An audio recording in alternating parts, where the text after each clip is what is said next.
Hello बच्चों, ये आपका विलेन वाले पार्ट का आपका थर्ड पार्ट रहेगा। ठीक है, जिसमें आप लोगों को मैं बताऊंगी विलेन के प्रकार को बताऊंगी। ठीक है, बहुत सारे बच्चे लोगों को क्या रहता है आपका विलेन में जो आपका सैचुरेटेड है, अनसैचुरेटेड और सुपर सैचुरेटेड सोल्यूशन रहता है, जिसको हम लोग संतृप्त, असंतृप्त और आपका सुपर सुपर सैचुरेटेड यानी अति संतृप्त विलेन जिसको बोलते हैं। आज उसको मैं अच्छे से समझाऊंगी आप लोगों को। आप लोग बने रहिएगा, वीडियो को मजा आएगा। ठीक है, आप लोगों को समझ में आ जाएगा। ठीक है, तो बने रहिए वीडियो में। Thank you.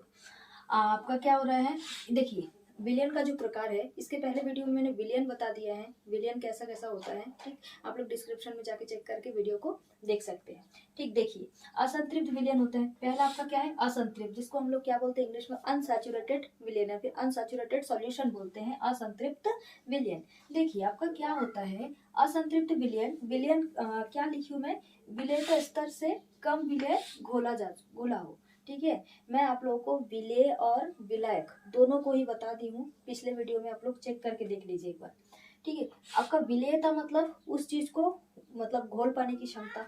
ठीक है, अब विलेयता का जो स्तर है, मान के चलो आपका एक जो गिलास पानी है, एक गिलास पानी में एटलीस्ट 200 ग्राम 200 ml पानी आता है। 200 ml पानी में उस पानी की क्षमता है कि वो 50 से 100 ग्राम तक चीनी या फिर नमक को अपने अंदर घोल सकता है। ठीक, उससे ज्यादा वो नहीं घोल सकता है, जितने उसकी घोलने की क्षमता हो। तो विलेयता स्तर से कम विलेय घुला हो, मतलब आप लोग 200 ग्राम क्या लो, ये लो आपका पानी, 200 ml पानी ले लो और 200 ml पानी में क्या करो, छोटा सा आपका कितना, मान के चलो 10 ग्राम आप लोग क्या कर रहे हो, चीनी, 10 ग्राम चीनी या फिर 10 ग्राम शुगर क्या कर रहे हो इसमें डाल रहे हो।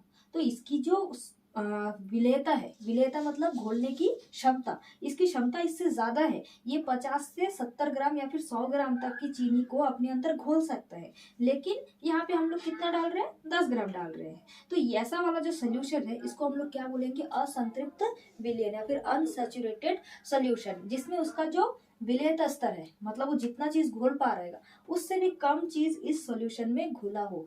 नॉर्मली हम लोग जो नमक का पानी पी रहे हैं या फिर जो आपका हल्का सा चीनी शरबत मिला के शरबत या फिर चीनी डाल के पानी को पी रहे हैं, तो उस पानी की क्षमता है कि वो और चीनी को घोल सके, लेकिन हम लोग नहीं घोल रहे, तो वो नॉर्मल जो पानी है, ठीक, जिसके अंदर उसके घोलने की क्षमता है, तो उस पानी को हम लोग क्या बोलेंगे, उस विलियन को क्या बोलेंगे हम लोग, अनसैचुरेटेड या फिर असंतृप्त विलियन। ठीक, तो ये हम लोग क्या करेंगे, जैसे आपका 10 ग्राम हो गया और 10 ग्राम 20 ग्राम 50 ग्राम, ठीक, मान के चलो इसकी कैपेसिटी कितनी है, 70 ग्राम तक। तो 70 ग्राम सॉल्यूशन डालने तक, जब तक वो और घोलने की क्षमता खत्म हो जाए, तो उस घोलने की क्षमता तक क्या हो जाएगा, आपका ये जो विलियन रहेगा वो असंतृप्त रहेगा, जब तक इसमें और घोलने की क्षमता बची होगी। जब उसको और घोलने की क्षमता नहीं होगी तो वो संतृप्त विलियन हो जाएगा। जब तक उसमें घोलने की क्षमता बची होगी, और थोड़ी सी मात्रा में नमक डालो, चीनी डालो, जो भी चीज डाल रहे हैं, जब तक उसमें क्षमता बची है विलेय को घोलने की, तब तक उस सॉल्यूशन को हम लोग अनसैचुरेटेड या फिर असंतृप्त विलयन कहेंगे। क्लियर है? ठीक है, तो जैसे आपका नमक का पानी हो गया, दूध पी रहे हो, दूध में 1 चम्मच शक्कर डाले, 2 चम्मच शक्कर डाले, 1 कप दूध लिए, 1 कप दूध में 1 चम्मच कॉफी डाले, 2 चम्मच कॉफी डाले, तो आराम से क्या कर रहे हैं, वो घोल पा रहे हैं। तो इसमें और भी कैपेसिटी है कि और भी घोल सकता है। ठीक, तो इस कैपेसिटी को, इस प्रकार के सॉल्यूशन को क्या बोलेंगे हम लोग, असंतृप्त विलयन। ठीक, चलो अब दूसरे में आ जाओ, क्या है आपका संतृप्त विलयन। अब संतृप्त क्या हो जाएगा, इसी को क्या करो, अब ये जो पानी है कितना, 200 ml पानी था, अब 200 ml पानी में क्या करो आप लोग, 50 70 क्या करो, 70 ग्राम शुगर डाल दो, 70 या फिर उसको और बढ़ा दो, कितना कर दो, 100 ग्राम शुगर डाल दो। तो 100 ग्राम शुगर जैसे डाल देंगे ना, इस पानी की क्षमता नहीं है, ये उसमें घोल नहीं सकता है, और जितना इसकी कैपेसिटी है उतना घोलेगा, और बाकी जो चीनी है या फिर नमक है वो नीचे ऐसे अधुलित अवस्था में पड़ा हुआ रहेगा, ऐसे क्रिस्टल के रूप में पड़ा हुआ रहेगा। इसको आप लोग घर में प्रैक्टिकल करके देख सकते हैं, आप लोग को बहुत अच्छे से समझ में आ जाएगा कि कौन सैचुरेटेड है और कौन अनसैचुरेटेड है, संतृप्त और असंतृप्त। तो पहले असंतृप्त घोल रहे हो, ठीक, उसके बाद क्या हो रहा है, जब घोलना बंद कर दे तब वो क्या हो जाएगा, आपका संतृप्त विलयन। जब तक उसमें घोल पा रहे हो तब तक वो असंतृप्त, जैसे ही आपका घोलना बंद कर दो तब आपका क्या हो जाएगा, संतृप्त विलयन हो जाएगा। ठीक, तो इसमें मैंने क्या लिखा है, देखिए, आपका निश्चित ताप पर भी विलय को घोलना संभव ना हो। और इसमें देखिए, इसका जो टेम्परेचर सपोज कितना है, 30 डिग्री टेम्परेचर है। तो 30 डिग्री टेम्परेचर पर इस पानी में हम लोग 70 या फिर 100 ग्राम से अधिक जो सॉल्यूट है यानी विलेय है उस पदार्थ को इस पानी के अंदर हम लोग नहीं घोल सकते, इसकी कैपेसिटी नहीं है। कौन से टेम्परेचर में?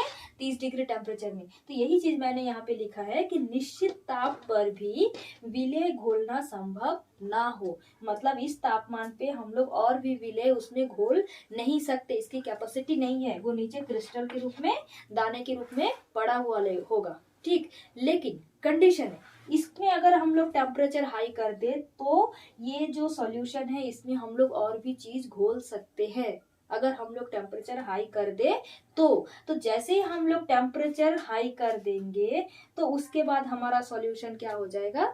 Super saturated.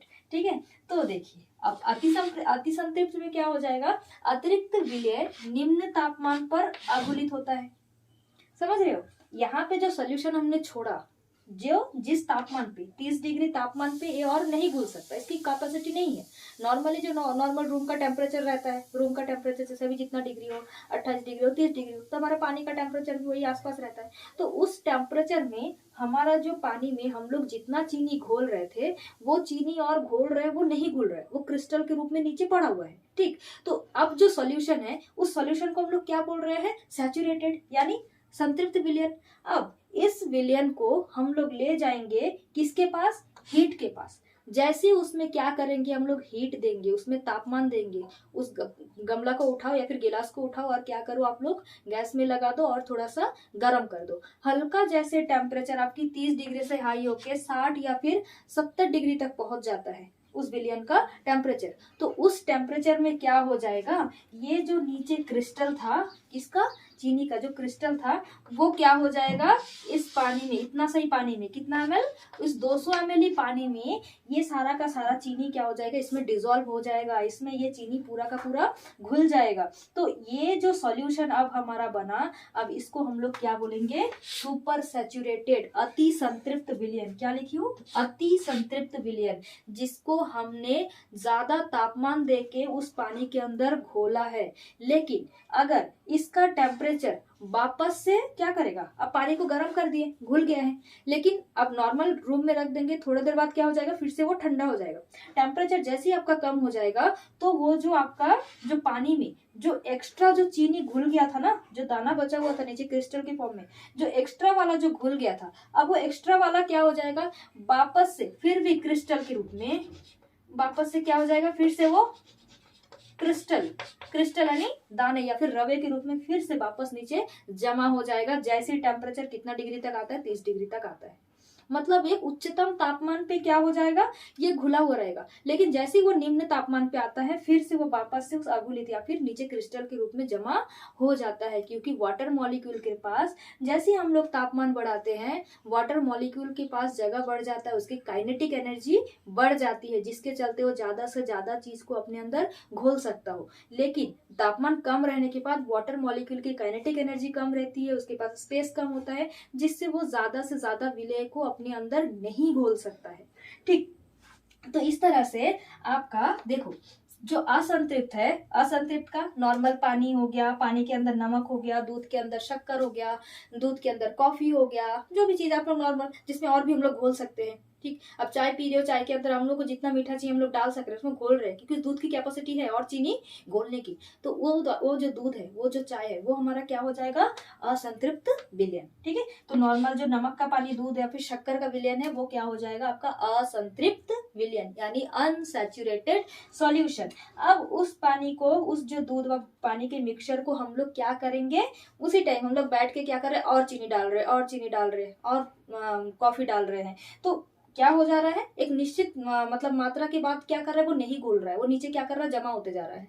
ठीक है, घोल रहे अब और नहीं घुलना बंद हो गया है। तो उस जो सॉल्यूशन को हम लोग क्या बोल रहे हैं? हम लोग का आपका संतृप्त या फिर अनसैचुरेटेड सॉल्यूशन। इसका एग्जांपल है आपका चाशनी। चाशनी को देखना, हम लोग नॉर्मल में चीनी को घोल देंगे तो वो घुलना बंद कर देगा। उसको क्या करना पड़ता है? हम लोग को ज्यादा तापमान देना पड़ता है। ठीक, अब क्या करेंगे? अब इसको आ जाओ फिर कौन सा आपका अति संतृप्त में। अति संतृप्त में क्या करेंगे, इसको और गर्म कर रहे हैं। जो क्रिस्टल था अब वो क्रिस्टल क्या हो रहा है, गर्म होके पानी में पूरा घुल जा रहा है। और आपका अति संतृप्त विलयन का उदाहरण है आपका स्पेशली शहद। शहद को आप कभी देखना गर्मी के दिन वो घुलित अवस्था में रहता है, जैसे ठंडी का सीजन आता है शहद नीचे क्या हो जाता है, जमा हो जाता है, नीचे आपका क्रिस्टल के रूप में दाना दाना पड़ जाता है, ठीक है, क्योंकि उसका नेचर कैसा है, वो अति संतृप्त विलयन है, इसीलिए शहद के नीचे दाना पड़ेगा ही अगर ठंडी का सीजन है, टेम्परेचर अगर आप कम है तो, ठीक। उसके बाद आपका शहद हो गया, जितने भी आपकी चॉकलेट जो बनाए जाते हैं, ट्रॉफी जो बनाए जाते हैं, कैंडीज बनाए जाते हैं, वो कैंडीज भी आपका अति संतृप्त विलयन का उदाहरण है, ठीक। सो आई होप आप लोगों को मैं समझाने में सक्षम रही होंगी, आप लोगों को समझ में आया होगा, ठीक है। और समझ में अगर नहीं है, फिर भी अगर नहीं आता है तो फिर कमेंट सेक्शन में ज़रूर बताइए कि कहाँ पे आप लोगों को समझ में नहीं आया है। तो समझ में नहीं आएगा, मैं दोबारा से आप लोगों के लिए और एक वीडियो बना दूंगी। So thank you.